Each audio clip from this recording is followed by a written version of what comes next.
Good morning, everybody. It is Monday, March 25th. You're listening to The Fringe. I'm Mike Berquist, but you know all that already if you've already clicked play on this podcast or even just pulled it up. This is politics. Monday is for politics, and maybe later in the week a little bit of politics too.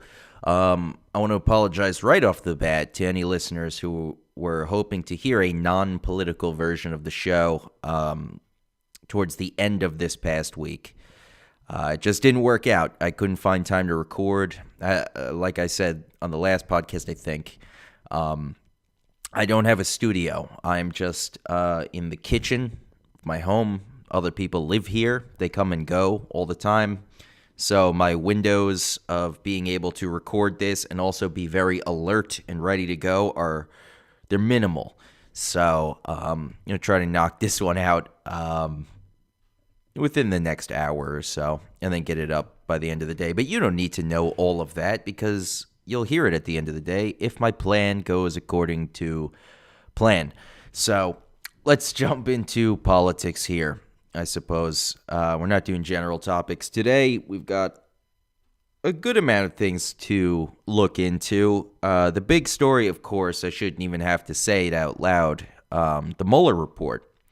Robert Mueller's report was given to Attorney General William Barr and his special counsel. They released a 4-page summary of Mueller's findings, but they have not released Mueller's findings to the public as of yet. I believe if you go into the Amazon store, you can pre-order the Mueller report. You'll pay an advance fee for it, and then you'll get whatever it is they decide to churn out. So check that out, I guess, if you want to, or just go online when they release it. So we got to talk about the Mueller report, but I feel like that'll be our main topic, so we won't jump into that right off the bat. We got a couple other things going on. There was a weird world news thing happening right now. I got to stop saying thing. I got to start being a little more specific with what I'm talking about. But while my internet is terrible and I'm trying to load up this page, I'll say that I've been up since 3:30 this morning because I don't know, I sleep weird. I just have... Okay, I lost my train of thought because, well, just break it down. Let me just do a little public service announcement here. Do not buy products from Apple if you want them to work for a long period of time, in my opinion. My computer I've had for only a few years, and it slows down. It makes an enormous amount of noise because they put the fan on the bottom of it. That makes sense for a laptop. When you need a clear and open ventilation system, yeah, you should put it where the legs of the person are. That's a good idea. That shouldn't block it up at all. And then on top of that, Safari. Why am I using Apple's internet browser? It's a bad company, in my opinion. So anyway, I was talking about world news. There was something that happened in Thailand. I guess they had they're having a general election after, I guess they had a coup in 2014. I don't remember hearing about this because our news media in our country is all about nonsense, I suppose. I'm not really sure what else to call it. Certainly not factual information or truth-telling, which are largely the same thing. But we'll get to all that when we get to the Robert Mueller stuff. But right now, so I guess I'll just read this here. This is from 9:10 a.m. on March 24th, so yesterday. It says, Thailand's King Maha, I'm not even going to try, has issued a statement as Thais vote in their first election since a 2014 coup that says the role of leaders is to stop, quote, bad people from gaining power and causing chaos. Invoking a speech by his father, the previous Thai king who died in 2016 after reigning for 7 decades, the son, the current king, said not all citizens can be transformed into good people, so leaders must be given support in ruling to create a peaceful nation. Which is really interesting that that's their take, is keeping bad people out of their government. I mean, Thailand is not necessarily known for being a country that values, let's call them human rights. So it's very odd for him to say we got to keep bad people out of power. Let's just say this about Thailand. Thailand has a reputation for being, I guess, a friendly tourist spot for pedophiles. You hear about that a lot in the news. Whenever they bust like a major media pedophile or something like that, typically Thailand pops up, and there are numerous vacations to that place. And then also in Thailand is Thailand was the place where there was this this woman in the UK whose 4-year-old child said that they were transgender. So the woman said, all right, we're going to start treating you like a girl now. We're going to do all that stuff. And what happened was when the pre-operation trans, I don't know which pronouns to use. I don't know which ones to use. Can you just trust me that it's not malicious? What I'm saying is not malicious. The point of what I'm saying is the child, once it turned 16, they were trying to get a sex change operation in the UK. Couldn't get it done because that's not legal.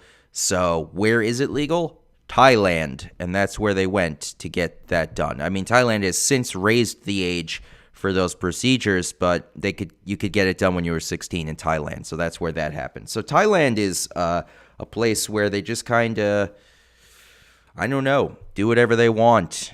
And it tends to raise a lot of moral questions. So it is just interesting to hear the king pretending like his country isn't. So I'm sure there's very lovely religious temples and things, and it's probably one of those countries where the little monkeys run around and try to pick your pockets. But outside of those two things, it's I don't know. In my opinion, I wouldn't consider that a top 10 vacation destination. So that was just something that struck me as interesting, and also I'm just surprised that people here haven't picked it up, particularly the Democrats, and ran with it. Anything to try to shit on our president. But then again, world politics are not widely covered or widely read about / viewed in our country, so maybe that wouldn't have been the best avenue for them to take. We've got a couple other things. This story is sort of dying down by now, but Elizabeth Warren saying that we need to get rid of the Electoral College, which is a really ludicrous idea. It makes sense when you say it out loud that, the popular vote should be the way to elect somebody, but at the same time, that doesn't really, I don't know, I just doesn't seem like it really works. I mean, why wasn't it set up that way to begin with? I don't know the answer to that.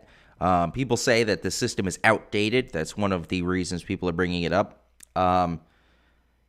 In my opinion, I think it just kind of shits on middle America and middle-class people altogether, because getting rid of the Electoral College effectively means that politicians are only going to campaign in New York City and Los Angeles, and maybe Chicago or San Francisco, but probably not. They wouldn't spend a lot of time there. They would spend the majority of their time in New York City and Los Angeles. Now, do you want the residents of New York City and Los Angeles deciding anything about public policy for the rest of the country?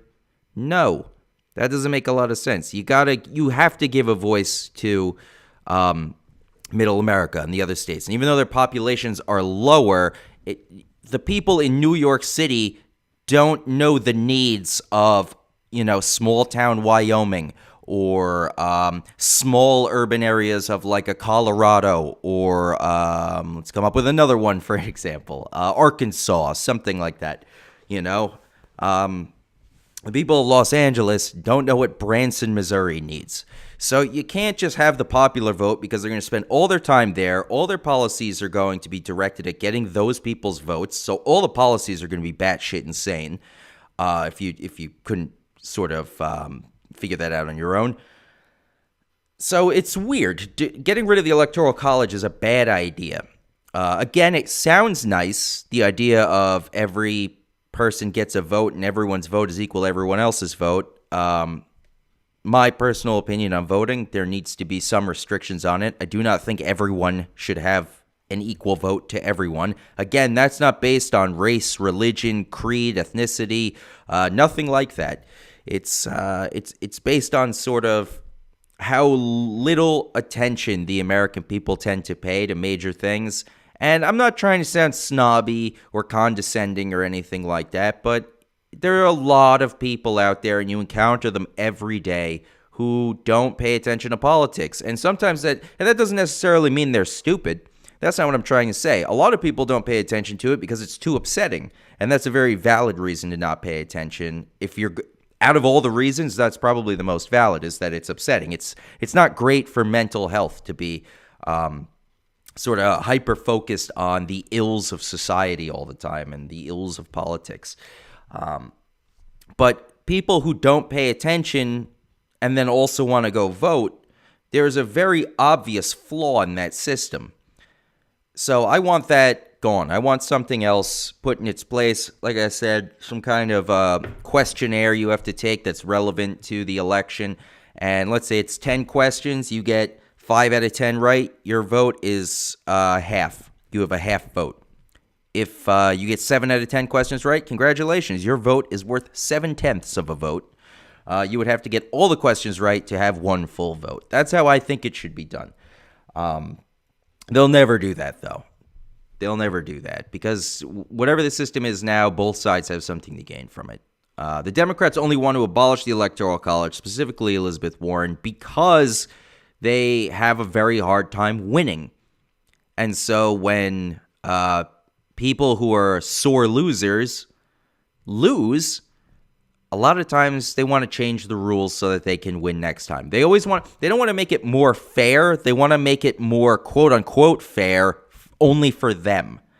That's an important distinction that needs to be made, that they don't give a shit about the Democratic voters. That's not what the Electoral College abolishment is about. That is not what it's about at all. It's about them trying to maximize the amount of potential votes they can get by fundamentally cutting out a major part of the election process.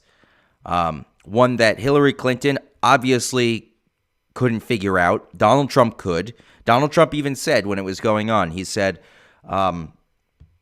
we don't run this by the popular vote. If we did, I would have campaigned very differently. And that's correct. Donald Trump understood there's a difference. You're either going for the Electoral College votes or the popular votes. You can't really go for both. You can, but that's really, I don't know. It's trickier. But so yeah, it's New York City and Los Angeles would essentially pick your president until they put the Electoral College back. And I really don't think anybody wants that. So there's that. They put Alexandria Ocasio-Cortez on the cover of Time magazine, which is very interesting. People really falling into that. Time magazine hasn't really been a reputable source of information in, I don't know, I'd say easily a decade. They've fallen into what everyone else does, sort of editorial, tabloid sort of stuff. And it's sad. It's sad that that's where journalism is in this day and age. So they put Alexandria Ocasio-Cortez on the front page. They called her her rise to fame, or her rise in the media or whatever, unlikely, which was, I found that to be, as I tweeted, characteristically out of touch for the media. To me, it seems more like a frightening demonstration of just how many people don't understand history, sociology, and economics. And the scarier part is how many people refuse to even try. Yeah, the thing with AOC, I don't know. I feel like too many people just see a confident young woman in a pantsuit and they go, well, that's enough. This is the year of the woman. That is enough for a leader. Policies be damned. Logic and sense be damned as well. It's all about the image for the Democrats. So, yeah, and I wonder how quickly this podcast is going to turn into bashing the Democrats, not the Republicans. But there's nothing really to say about the Republicans lately. They're having a pretty wild time right now. They're having a lot of fun. I think there was a big no collusion rally at Trump Tower. Kirsten Gillibrand was holding some kind of campaign rally thing outside one of the Trump places in New York City. I actually saw people on Twitter saying that that they're no longer going, or that they're not going to support Kirsten Gillibrand because she did that at Trump Tower. And that just shows the weird kind of short-sightedness, or not even short-sightedness, closed-mindedness would probably be closer to what I'm trying to say, of how the young voters look at these candidates. Kirsten Gillibrand was obviously campaigning in front of Trump Tower saying, we are the people, and we are standing up to Donald Trump right here where he's staked his claim. We're standing right here, and we're just saying that we're going to fight back. That's what she was obviously doing. People saying, I'm not going to vote for her now because she did that at Trump, as if she was supporting a Trump property, is ridiculous. That was not the case. So, and I'm not trying to get any more voters for Kirsten Gillibrand, but, I mean, I feel like I try to be a champion of logic. I try to really fight for that. And when I see it, doesn't matter what side of the aisle, I have to speak up. I have to say something. People are so against Donald Trump. I mean, before he even assumed office, they had made up their minds. They are so against him that somebody who is directly opposed to him is condemned just because they stood near one of his buildings. Do you see how fucking insane that is? So, I mean, that's what's happening over there. But that's what, no political party in history outside of probably socialism and fascism is as cannibalistic as the Democratic Party. They eat each other. And you know what? It's kind of entertaining to watch because they try to eat everyone else for so long that when they turn their bullshit on each other, there's a satisfaction there in watching them try to ruin each other's careers over utter nonsense. So there is something there. And it's also, it's disturbing how many people wanted Trump to have colluded with Russia to have rigged the election. I get why people feel that way. They feel like it would have been vindicating, but it would have also really hurt our country in a lot of really significant, not easily fixable ways. So the fact that it didn't happen should be a sigh of relief across the board. It's not. The Democrats are doubling down. Let's get into the Robert Mueller thing. Let's just go into that. So I've got a Politico thing up. Says, Monday morning, no easy way to transition from the tragic news of the second Parkland school shooting survivor to commit suicide in, as many weeks, I think. Or no, a span of 1 week, 2 survivors have committed suicide, and that's very, very sad. And I don't know what to really say about that situation other than, obviously if you are feeling suicidal or depressed, or if you feel some kind of survivor's remorse, no matter what your situation is, there are people to talk to. There are places you can go. It doesn't have to be the end, is what I'm trying to say. So outside of that, I don't know what else to say other than it's incredibly sad. Very, very tragic news. And how sad it must be for the parents, too, to have your child survive something so awful, and then for this to happen soon afterwards is, you want to talk about a roller coaster of wildly different emotions. It's got to be a nightmare. So I guess if you're the praying sort, keep them all in your prayers. But we're going to move on from that story now because, like I said, there's not a lot that I can add to the conversation, I suppose, other than just reiterating that there are people that you can go and talk to if you really are feeling like you're at the end. So let's get to No Collusion Day. So the political sphere, this is all Politico.com. The political sphere this weekend was consumed with the end of Robert Mueller's investigation into whether Donald Trump's presidential campaign aided Russian attempts to interfere in the 2016 election. Reaction to it may have been as expected. Trump supporters trumpeted the findings that there was no evidence that the Trump campaign conspired with the Russians. And instead of apologizing, the Democrats are pushing back, calling it absurd, saying that they called it absurd that Trump said the report had exonerated him, saying that Congress needs to see the full report and all the evidence. They're attacking Attorney General William Barr, saying that he did. Representative Debbie Wasserman Schultz went after William Barr, saying he did a disservice to this investigative process by releasing conclusions from a report the public has not seen yet. But I mean, that's his job. That's how it's set up. He didn't do a disservice. You know who's doing a disservice are the people who still won't let this go. They just don't get it.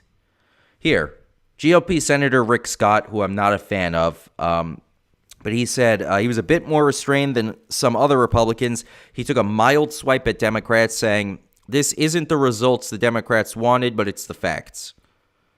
And then he called on the colleagues in Congress to move on to tackling important issues like drug pricing, securing our border, and Florida's disaster recovery. And Marco Rubio, disgraced Senator Marco Rubio, said Americans should be glad that Russians didn't collude with Trump. But he tweeted that some partisans are reacting with hysteria and disappointment. Very revealing. And I agree on that. So, yeah, it is really weird. What was maybe the most telling thing was when they initially released the idea that there would be no more indictments handed down. That was the first piece of information to come out, other than the Mueller Report is finished. The Mueller Report is finished. Next piece of information, no more indictments. And as soon as no more indictments was said, the Democratic 2020 candidates immediately formed rallies wherever they were standing to try to immediately say that report's got to come out to the public. It's got to come out to the public. And they're saying, we're going to fight Donald Trump if he says it shouldn't come out to the public. Donald Trump was one of the first people that said release this to the public. The American public should see it. That's a clip that's online. You can find it very easily if you look. So to immediately say, to sort of imply that Donald Trump wouldn't want it to come out to the people is just false. It is just false, and it's stated that way to make people think that Trump is still trying to hide things. That's not the case. Now, I do want to look a little bit at William Barr's letter to Congress. Let me find it here. They make it so hard to find because I don't think I don't think news media wants the American people reading the bills and the things, because then they don't get to spin it in either way. So basically, I'm not going to read the whole 4-page report, but the general idea is they use, hold on. Maybe we're going to have to read some of it. The report explains that the special counsel and his staff thoroughly investigated allegations that members of the presidential campaign of Donald J. Trump and others associated with it conspired with the Russian government in its efforts to interfere in the 2016 U.S. presidential election or sought to obstruct the related federal investigations. In the report, the special counsel noted that in completing his investigation, he employed 19 lawyers who were assisted by a team of approximately 40, that's 40, FBI agents, intelligence analysts, forensic accountants, and other professional staff.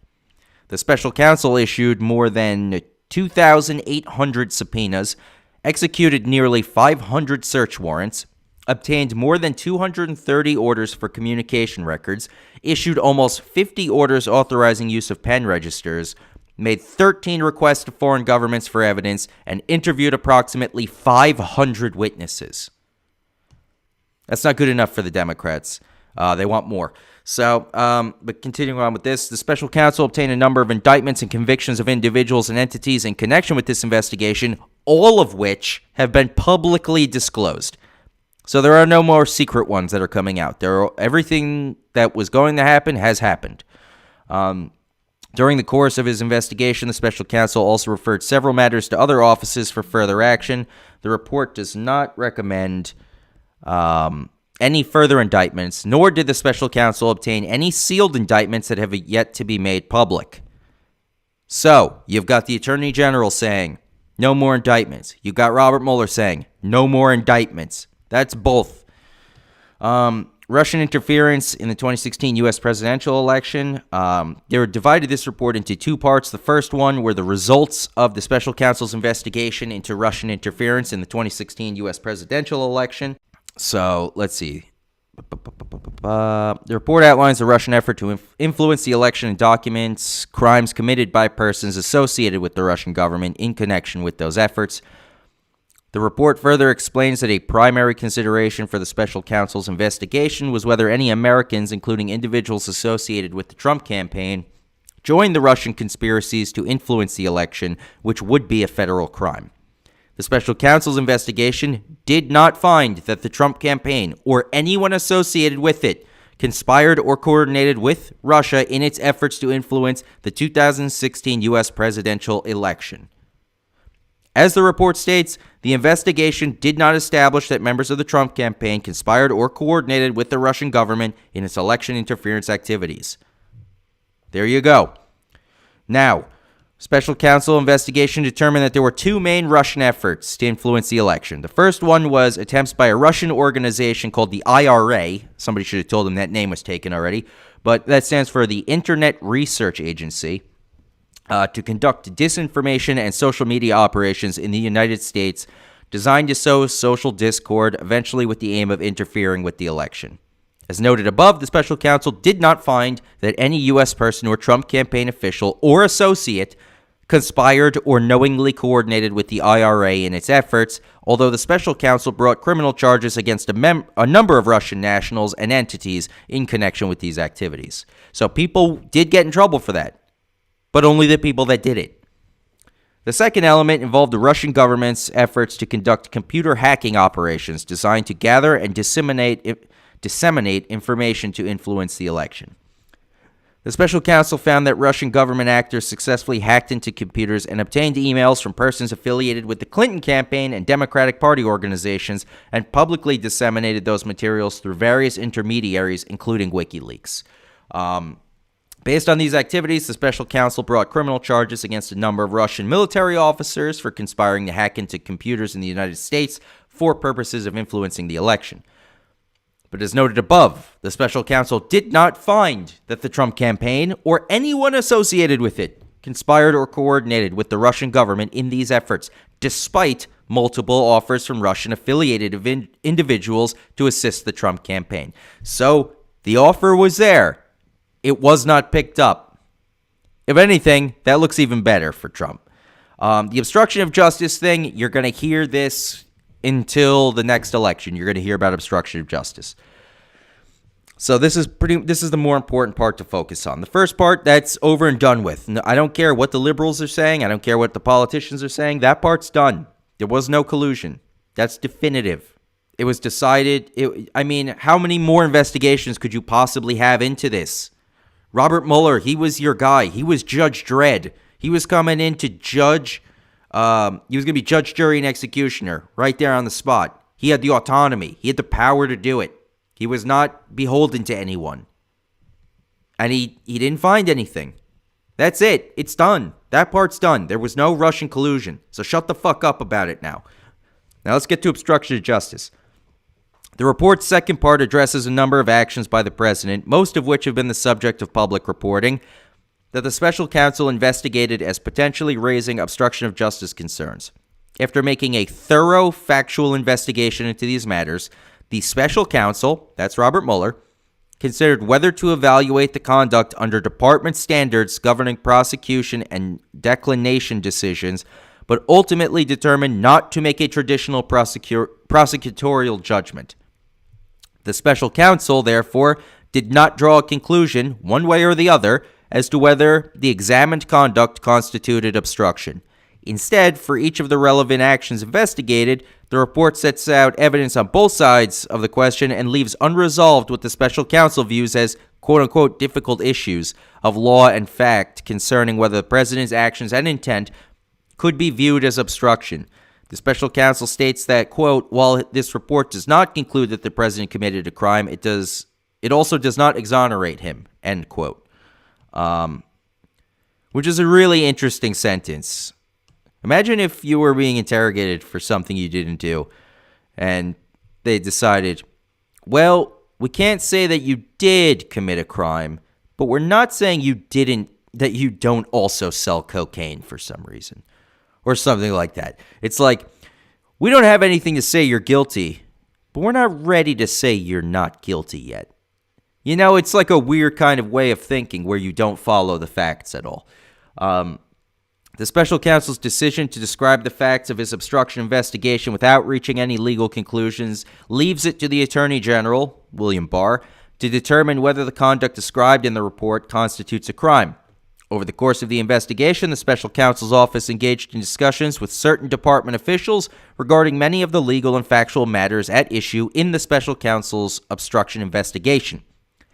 After reviewing the special counsel's final report on these issues, consulting with department officials, including the Office of Legal Counsel, and applying the principles of federal prosecution that guide our charging decisions, Deputy Attorney General Rod Rosenstein and I being William Barr, have concluded that the evidence developed during the special counsel's investigation is not sufficient to establish that the president committed an obstruction of justice offense. Our determination was made without regard to and is not based on the constitutional considerations that surround the indictment and criminal prosecution of a sitting president. And then they link to see a sitting president's amenability to indictment and criminal prosecution. That's the source they cited there.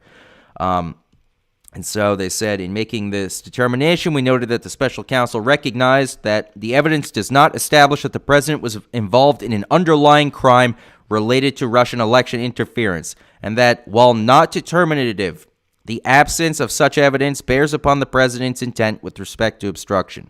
Generally speaking, to obtain and sustain an obstruction conviction, the government would need to prove beyond a reasonable doubt that a person acting with corrupt intent engaged in obstructive conduct with a sufficient nexus to a pending and contemplated proceeding.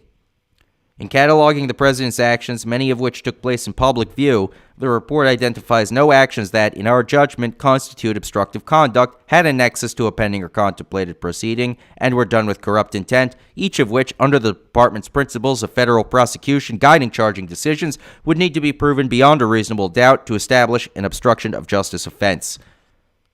There's no there. But they're not over it yet. Not on the left, anyways. The Republicans out in the street, singing, dancing. I'll tell you what they're not doing. Smacking hats off people's heads. Starting fights in the streets wearing masks. They're not doing those things. Not today. I'm not saying they never, but I tend to find, personally, the liberal protesters are far more violent than the Republican protesters. At least in this election cycle, for sure. Whether that changes at some point, who knows? I feel like it's all getting worse. Even though this seems nice, it's all just getting worse. And the reason it's getting worse is because the Democrats are refusing to acknowledge that this is even happening. They're basically saying, Kamala Harris came out before the summary was even given out, and she said she wants William Barr testifying in front of a congressional committee. Hey, congressional committee is basically just a theatrical stage for Kamala Harris, isn't it? If you don't believe me, go on YouTube. She tries to find her way into every congressional thing. So you know what would be wonderful for a Democrat running for office in 2020? Another fucking circus in front of a congressional committee where they make big sweeping statements, they bicker, and they make our government look weak. Because at the end of the day, we have weak people running it. People like Kamala Harris. People like, Lindsey Graham. He's also pretty weak. So, I'm not even just saying that to try to make this more fair and balanced, but it's true. There's a lot of garbage in Congress on both sides. And another congressional circus. It's the only word. The only word is circus. To have another one of those on TV is too much. We can't have one every time something happens. Just accept the facts that are given to you. Stop scrutinizing. Stop trying to poke holes in facts. You can't poke a hole in a fact. By definition, it's a fact. It's ridiculous that these things have to be said out loud about adults or what are supposed to be adults. That should be one takeaway in this life for all you people out there. There is no such thing as an adult. No such thing. So, yeah. So let's see. I got this article from The Atlantic here, kind of representing the other side of this Mueller report thing. Let me just make sure I didn't skip over anything. We got Politico. We did that. CNN's got live. I bet you CNN is slowing the shit out of my computer. CNN, and this should be pretty telling about how they operate as a quote-unquote news agency, is that their site is riddled with advertisements. And not even just like run-of-the-mill advertisements you would expect on a major media website. They're using the ad choices advertisement things. It's that little blue arrow. It looks like a little sideways triangle. In the top right corner of those ads. You'll see it. You've seen it a gajillion times. It's always for something that has nothing to do with the news. I mean, the one here that's slowing my computer down is for Apple Music. Then they want to ask me if I want their newsletter. I love this, that CNN still offers this, as if anyone with a brain is going to take them up on this offer. Here's what they're offering. Do you want the news summarized each morning? Stay up to speed with 5 things. CNN's fastest growing newsletter. Now that's scary because CNN has a track record of editing the news, fabricating the news, misreporting, not reporting at all, and just a host of sort of like deviant sort of journalistic behaviors. Let me get rid of this Ty King thing here too. And I don't know why my computer's so slow here. But,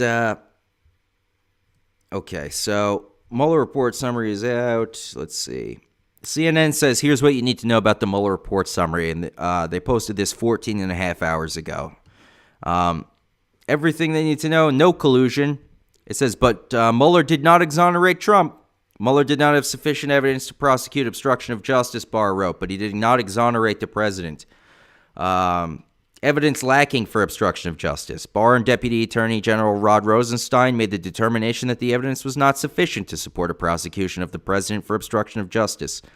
No new indictments. And then the president went beyond the conclusions of Barr's letter and said the findings exonerated him.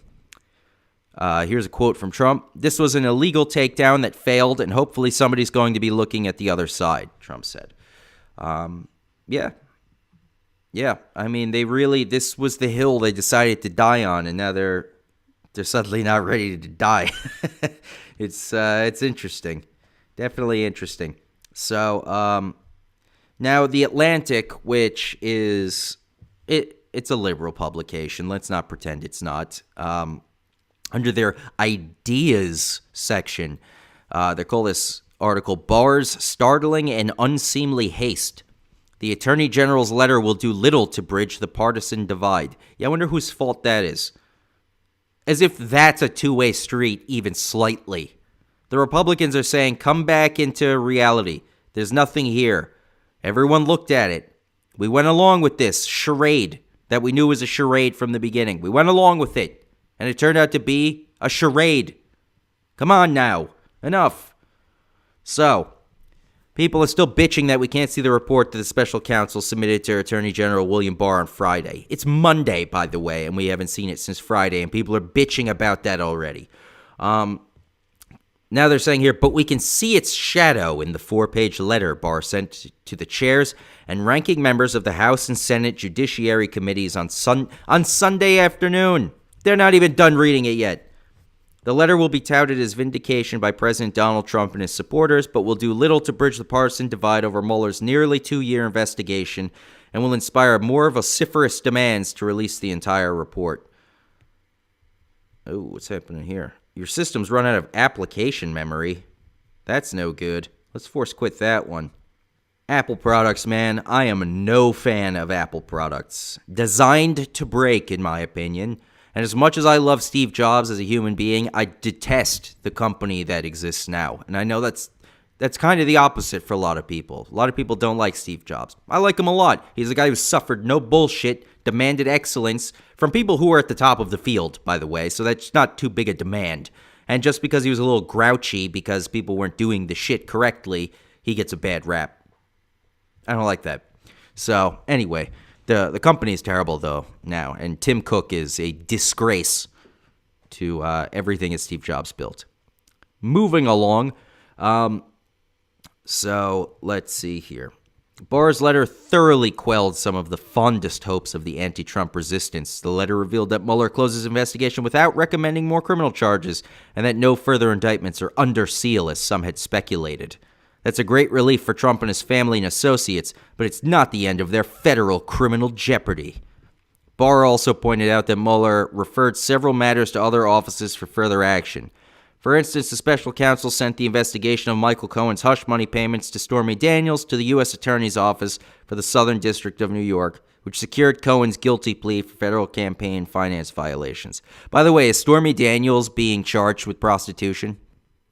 If this didn't occur in Las Vegas, Nevada, and she was a paid sex worker in this instance, she should be prosecuted for prostitution, because that's prostitution. Or escorting, whatever you want to call it. I don't care what the terminology is. She exchanged sex for money. She is also not innocent here. So let's not all be so fucking obvious with our agendas and maybe prosecute this with as much of an objective eye as we can. But that's never going to happen. Not in America, not in 2019. So I'm done with this Atlantic article. You get the gist of it. They absolutely refuse to consider the idea that Donald Trump is innocent. But the thing, this was announced like Friday. It's fucking Monday, and people are already calling for bloodshed. This is insanity. Things don't happen that fast. Not in our government. It's designed to be slow and inefficient. That's what bureaucracy is. And that's what, we have that in quite a few elements of our society. So, yeah, it's definitely CNN slowing this computer down. Piece of shit. Let's see. I've done about 45 minutes here. I've done quite a bit of cursing. But that's where we're at with the Mueller Report. We have the Mueller Report. You should be absolutely thrilled as an American citizen that your election and your government was not successfully undermined by the fucking Russians. That's not a loss. That's a major victory. The fact that it's not being seen like that, or that it's people are refusing to see it like that because they would rather feel vindicated than, I don't know, patriotic maybe. I don't know. What world are we living in right now? Seriously, this is like Alice in Wonderland times here. And I'm not implying that in the past everything was like Alice in Wonderland. That's not what I meant by Alice in Wonderland times. I meant more of just, it's like we've all gone down the rabbit hole into, some acid trip where everything is crazy and somehow none of it's profound. So I guess it's not like Alice in Wonderland at all. All right, let's pivot here because that's the Mueller thing, and I want to get these CNN tabs closed as quickly as possible because all they're doing is eating up the memory on my computer. And I assume all CNN articles do is eat up the memory in people's brains.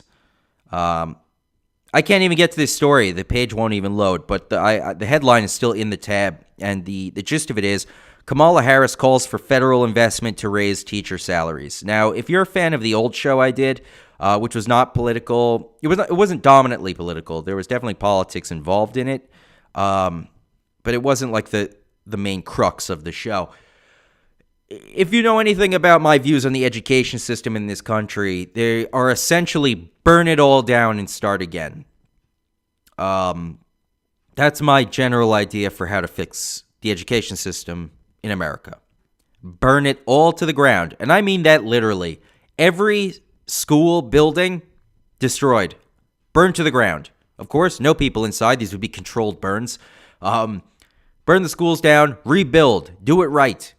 Our education system hasn't changed in, 200 years? And was largely it largely came out of, I believe, both the Enlightenment and the Industrial Revolution. And we all know how well those two ideologies really kind of work together. So our education system, it's outdated. At the very least, it's outdated. And it doesn't meet the needs of our society as it is today. It's got to go. We got to start over. And yeah, there's going to be chaos for years until we can figure it out. But it's better than what we're doing now, isn't it? This slow rumbling towards just complete catastrophe, including our economy. It's going to be extremely bad. But more of my major issue with the education, or it's not more of my issue with the education system, it's just another issue I have, is teachers. I think that teachers are some of the... It's a profession that's a little too free. There's a lot more liberty given to teachers than there is to most other professions. And the thing that allows that is tenure, basically. I don't know too many other positions. I don't know off the top of my head if I can name a single other position in our society. Certainly none that are deemed that important, who also get something where once you hit an arbitrary marker of time, you're allowed to work there consequence-free until you die. And that's an insane thing to have. And maybe at one point in time that made sense. And maybe it does allow less turnover. Of course it allows less turnover, but that's also not necessarily good, because if you get a shithead in there forever and you have up-and-comers who are passionate and they want to bring in new ways of teaching and new ways of inspiring young people and getting them to look at the world in ways that are not the factory system style that we've had for the last 200 years. You've got those lazy shitheads who've gotten way too content and comfortable in their positions, and they're not even teaching anymore. And before you say I'm exaggerating, there were several at Brewster High School while I was there. Several. I had some of them. Just me. There were a lot of other students. I didn't have all the teachers, and I had more than one that was bad. It's really, the teaching position leaves a lot to be desired, and I think tenure has a lot to do with that. Now, I'm a big proponent of abolishing tenure. I think if you got rid of tenure, you would see a lot of people whip themselves back into shape and start taking education, or their job of educating young people, a lot more seriously. The fact that the literacy rate in this country is not at 100% is fucking crazy. It's 2019, and 100% of the population of America is not at like an advanced reading level. Now, I was looking all morning for accurate statistics about the literacy rate in this country, because it really depends on who you ask. And a lot of these studies are done by corporations. Different ones are touted by different political parties. And then when you look at the research, then you have to look at where the research came from, and then you have to look at where their ideologies are. It's this long thread that's not easy to follow, that you have to follow, and it eventually, all of them, if you follow any thread long enough, it eventually leads to nothing. It leads to complete arbitrary bullshit. It's just nothingness. It's like if you had a sweater and there was a thread and you just pulled the thread to see where the thread went. At the end of the thread, there would be nothing left. There would be nothing there. So, it's difficult to find these sorts of studies and statistics that are accurate and that you can sort of concretely see are based in fact and reality and not a paid-for agenda. So I found one that I think is good. It's a .gov site. It's nces.ed.gov. It's the National Center for Education Statistics. That seems pretty solid, in my opinion. So I was looking at this earlier, and these statistics aren't very easy to read all the time. But let's see. I had this all good to go earlier. Here's what it is. So we've got the number of adults in each prose literacy level, which basically means can you read a book? So there are 4 categories. There's below basic, which is no more than the most simple and concrete literacy skills. I assume that just means you can sing the alphabet song. Beyond that, I don't know. It doesn't get much more specific than that. So I don't know what that even means. And maybe there is something here that tells you. Nope, doesn't look like it. Does not look like it. Like they have, what's it called? Sort of not a glossary, but like an index, which is another problem with these sorts of things. So we're not going to know what most simple and concrete literacy skills are, because who made that decision? Who decided what constitutes that? Why did they do that? These questions don't have answers. which is a major problem, and it makes you wonder how much of our society is run on bullshit studies. Like, how many of these studies have come out that are just people just made them up, and they made them purposely confusing, and our elements of our society are based around them, and they have nothing to do with reality. That's something I was wondering about earlier. Again, I didn't come to a conclusion. So anyways, back to these 4 categories for prose literacy. We got below basic, which is no more than the most simple and concrete literacy skills. Got basic, which means you can perform simple and everyday literacy activities. Again, I don't know what that means. Intermediate can perform moderately challenging literacy activities. And proficient can perform complex and challenging literacy activities. Now, it's these 4 groups. They've broken down the population of the United States. I believe this is all the United States. Yeah, it would have to be, right? National Center. Yeah, better be our national center and not like England or something. This is... We're just going to go with the basis that this is America. The source for a lot of this is the U.S. Department of Education, Institute of Education Sciences, National Center for Education Statistics, 1992 National Adult Literacy Survey, and 2003 National Assessment of Adult Literacy. That's another thing to know when it comes to putting studies together. This is something we learned in Psychology 101, is that the absolute worst method of data collection is the survey. There is no more flawed version other than, I guess, just making things up or going off of, like, I don't even know, because that would be a survey, asking other people. Surveys are flawed because people's memories are flawed, and also there's way too many things that could influence a person's, what's it called? Shit. You know what I'm talking about. Influence their answers, I guess. That's a good one for it. So, survey, not super reliable. And if you want more practical proof that surveys aren't reliable, look at the high percentages there were for Hillary Clinton to win the White House in 2016. There you go. And ask yourself this. Anytime a major poll is released, you see a major poll on TV, like Americans were asked about this. Ask yourself a question. Was I contacted to take place in this survey? Was anyone I know? Who was contacted for this survey? Start asking those questions. Those are the important questions, and you start to see the world a little more for what it really is, which is a lot of people making things up. So we got below basic, basic, intermediary, proficient. I got to get to this prose literacy thing. I'm really burning time here. So proficient, the amount of proficient, I guess, literate, people who are proficient in literacy in America, 13% of the population. And I'm going to tell you right now, that's the smallest number on here out of the 4. 28 million people are proficient. 13% of the population is proficient in the fucking language we speak. Intermediate, this is the most. And I guess this is just because maybe proficient is just for people who need literacy more for their jobs, whether it be some sort of creative arts or a teaching position or like a typist or, something like that.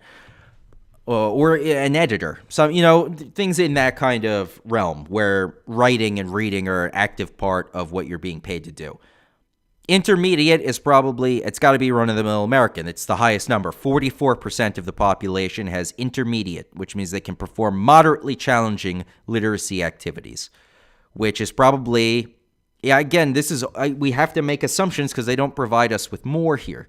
A moderately challenging literacy activity, I guess that would be the ability to not only read a book, but then discuss it with somebody. And I'm not talking discuss it in super detail, but be able to talk about it. That would be a moderately challenging literacy activity because it requires your attention and sort of higher cognitive thinking. 29% of the population has basic prose literacy, and that's already frightening. 29% of the population can only perform simple and everyday literacy activities. Again, this data was collected in a weird kind of way, and the numbers you find all over the internet are crazy. But this website, it's nces.ed.gov. I mean, I feel like that's the most reputable we're going to get.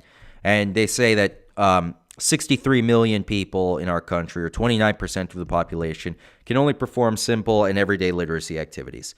Now, 14%, 30 million people, 14% of the population, 30 million people, can do no more than the most simple and concrete literacy skills. Again, what is that? Knowing the alphabet? You must know how to write your name, I would assume, at that point. Again, these things are strange. Maybe I didn't. No, I think I read this all correctly. It's not a very long page. Maybe I'll put it in the info of this YouTube video so that you can. That's what I'll start doing. I'll start posting my links to things in the YouTube thing so you can also take a look at what I looked at. Again, transparency, and it's also always good to have another set of eyes on things. If I drastically misunderstood something or misrepresented something, I would love for somebody to let me know. I would prefer to have the correct information than to pretend. It is strange how many people do that, I guess, to save face, but whatever. So anyway, 14% of the population has a below basic literacy thing. So they can do no more than the most simple and concrete literacy skills. That's frightening. Now, Kamala Harris asking for federal money to raise teacher salaries, that just seems like a really, really out of touch look at the education system in this country. We shouldn't be rewarding anyone in the education systems. Not where we are at this point. No one should be given more rewards. I'm disgusted every time the teachers go on strike. There was the one not too long ago in California, where it was a major strike. Again, they wanted more money for themselves, more pocket money, walking around money. It was all about raising the salaries, and yet they have the balls to just lie outright to everyone and saying, we're doing this for the students.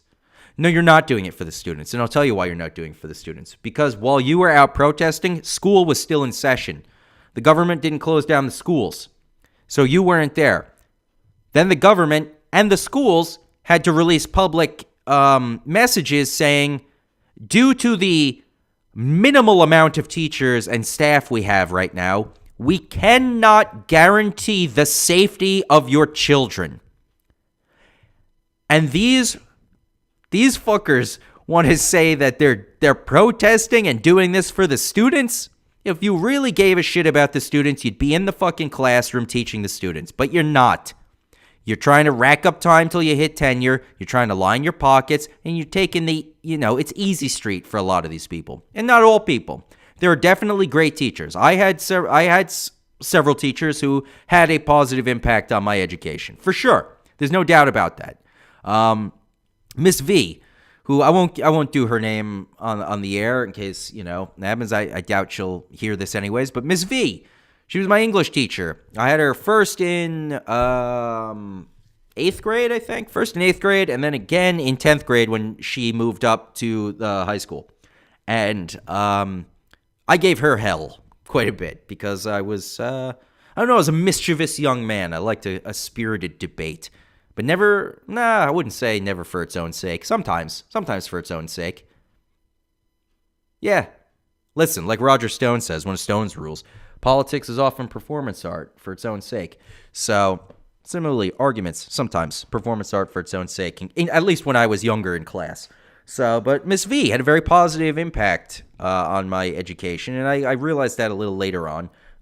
She was the one who introduced me to some of the great pieces of literature that have, gone on to influence me and radically altered sort of the course I thought my life was taking in a positive way. So there are great teachers, and there was a professor at Hunter College, Professor Demos. I'll say her name.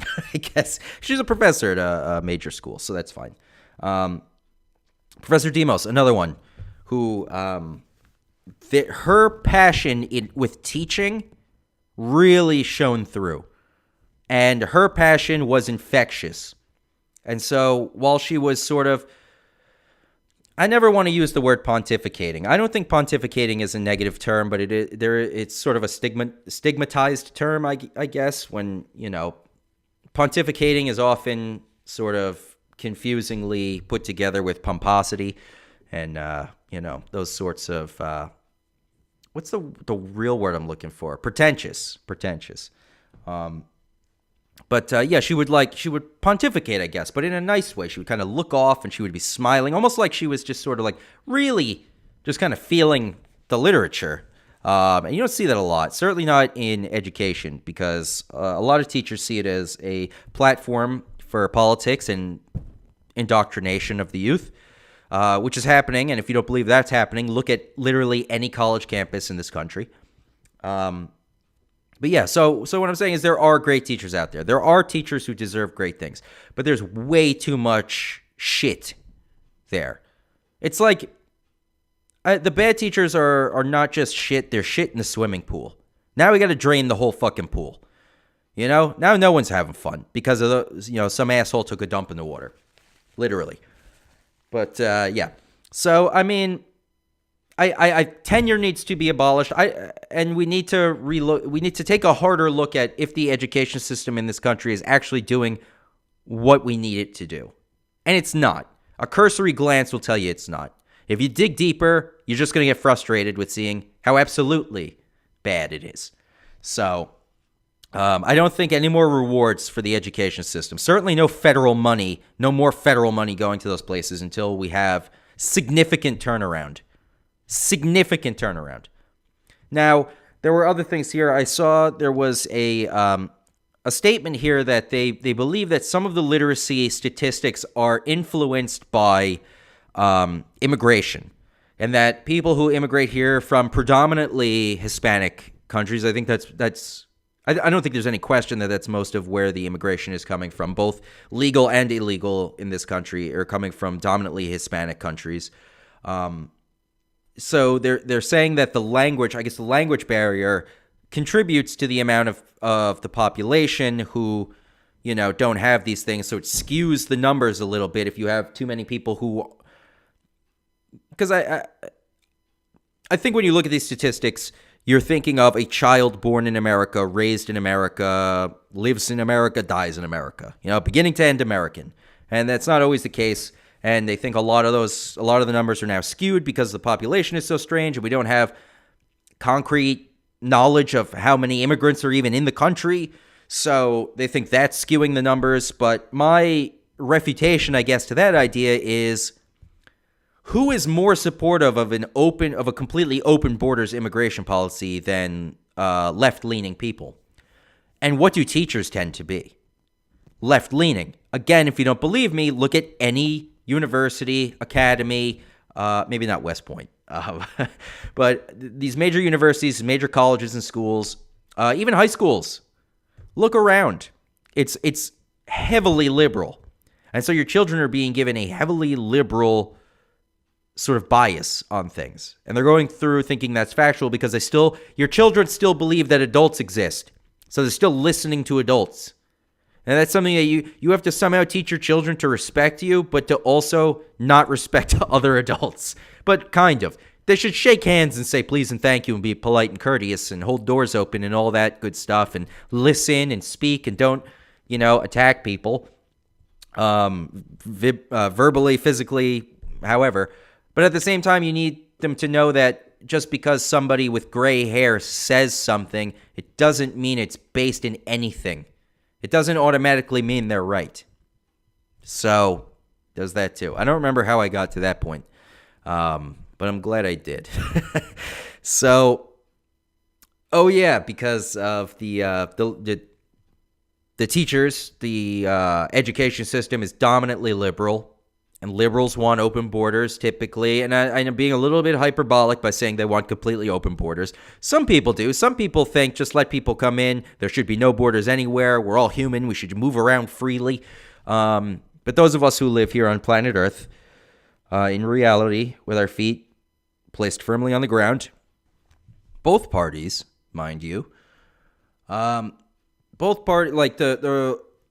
rational people on both sides know that there does need to be security to some extent. The level of security is what people are debating, and the people on the left tend to favor not less security, but less restrictions than those on the right. And the people on the left who favor lower restrictions want more immigration. So my grand point is, stop bitching, I guess, if you're a teacher. I don't know. Do your job. Do your job and stop making excuses for why the literacy rate is low and why you feel like you're not able to educate students as well anymore. And I saw another statistic, and of course this isn't very indicative of the whole country, but the average amount of, like, the ratio of students to teachers tends to be 16 students to every one teacher. That's the national average. So you're going to get places like shithole Alaska where there's one teacher for half a student. And then places like, inner city New York where there's one teacher and, 45 kids. And of course, when you look at the overcrowding in the classrooms, you tend to also see economic implications, and it's a whole messy thing, and it's not getting any better.